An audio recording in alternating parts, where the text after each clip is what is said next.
High in the Swiss Alps, hidden from the modern world, lies a valley where time stands still. Here, the only clock is the eternal rush of falling water and the changing of the seasons.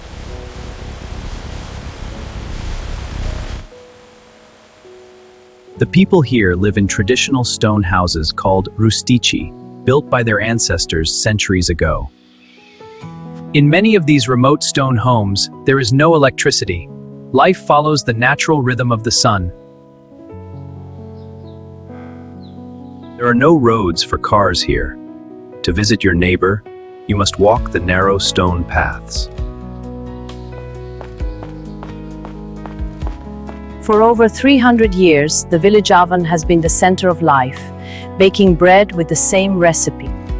This is a life of true self-sufficiency.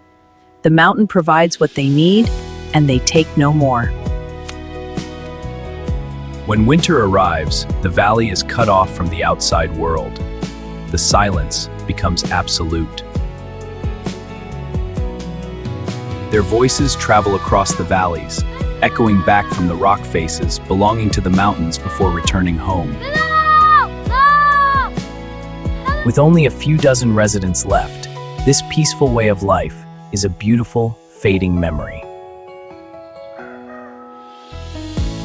To get fresh water, the villagers built ingenious wooden channels, carving them directly from tree trunks.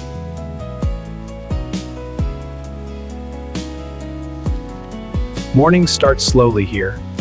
Coffee is brewed over an open wood fire, the old-fashioned way. The cows are the lifeline of the village, grazing on high-altitude grass that gives their milk a unique flavor.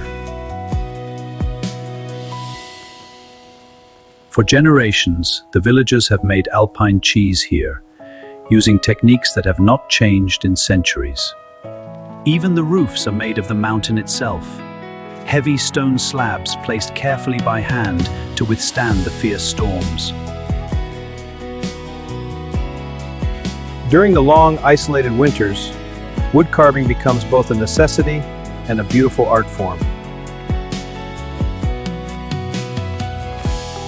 At the center of their spiritual life is a tiny chapel, where the sound of a single bell connects the living and the dead. In a world full of noise, this valley offers something rare: absolute, uninterrupted silence.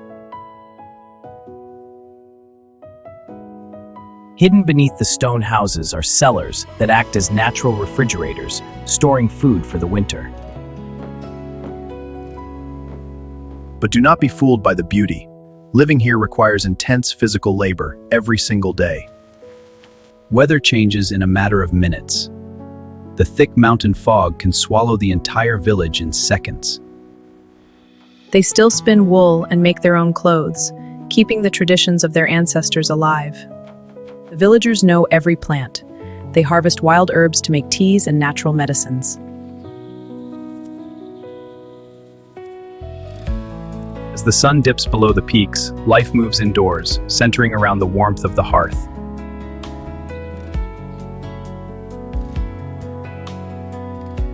Dinner is simple, made entirely from ingredients gathered or made within the valley.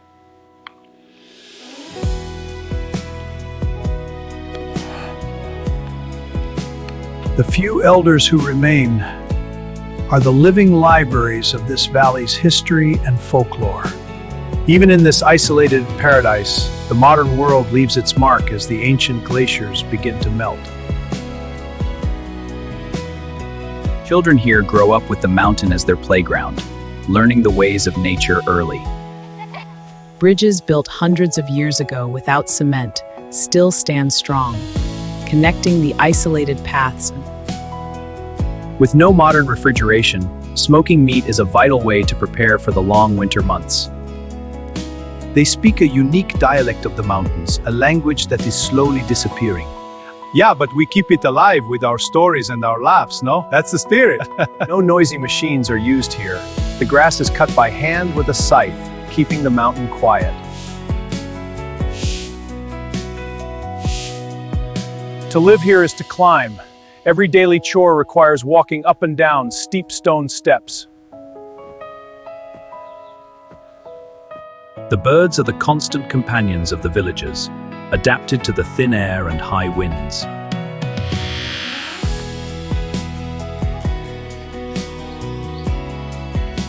The cut grass is stored in barns, ensuring the animals have food when the snow covers the valley. Twice a year, the entire village helps move the cattle up and down the mountain in a grand tradition.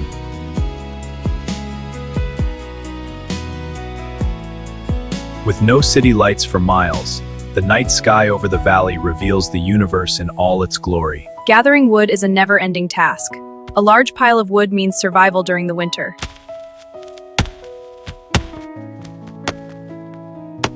Farming on a 60-degree incline is a masterclass in balance and human endurance.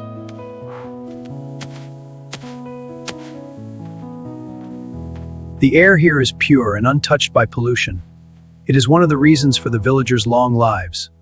The forest above the village is sacred, acting as a natural barrier against deadly winter avalanches. Washing clothes is done by hand in freezing water, a reminder of the raw, unpolished nature of this life. Yodeling was not just a song, it was a way to communicate across the massive valleys. At the heart of every stone house is an iron stove, radiating heat and cooking the family's meals. With the youth moving to the cities, loneliness is a quiet companion for many of the elderly left behind. Decisions are made collectively. No mayors here. Only shared understanding of what the valley needs. The mountains guide us. The mountain is alive. The constant threat of falling rocks is a reality the villagers learn to live with. Mountain bees produce a thick, medicinal honey from wild alpine flowers, prized by the locals. As people pass away, some of these historic stone houses are abandoned, slowly returning to the earth. Despite the hardships, there is a profound sense of peace and joy that the modern world has long forgotten. These trails were carved by the calloused hands of men hundreds of years ago, and they still remain. Individual survival is impossible here. Only the connected community is strong enough to endure. This lost world is a beautiful, fading memory of a time when man and mountain lived as one. A place of peace, a place of extreme hardship, and the lost world of the Swiss mountains.